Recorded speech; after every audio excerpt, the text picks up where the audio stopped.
0.2 milyong halaga ng livelihood package ibinahagi sa ilang pamilyang Pangasinense.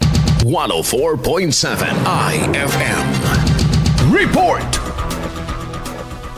Tinatayang 50 pamilya mula sa bayan ng Infanta ang makatatanggap ng tulong pangkabuhayan sa ilalim ng Graduation Approach Dole Integrated Livelihood Program ng Department of Labor and Employment Region 1. Ayon sa pahayag, hangarin ng lokal na pamahalaan na matulungan ang pangkabuhayan ng informal sector earners. Ang kabuhayan ay higit pa sa simpleng paraan ng paghahanap buhay. Umaabot sa 2,225,398 ang kabuuang halaga ng mga livelihood packages at kabilang dito ang goat raising, chicken egg laying production at pagbebenta ng bigas, frozen foods at consumer goods retailing at paggamit ng motorized boats. Samantala, nagsagawa rin ng parehong programa ang ahensya sa bayan ng Labrador kung saan 44 pamilya naman ang nakatanggap ng livelihood support. Ayon sa DOLE, nakasang makatutulong ang mga proyektong ito upang mapatatag ang pinagkakakitaan at makamit ang long-term stability ng mga nangangailangan. Kasama mo mula rito sa IFM News Dagupan, ito si Idol Denise Brillante Tatak.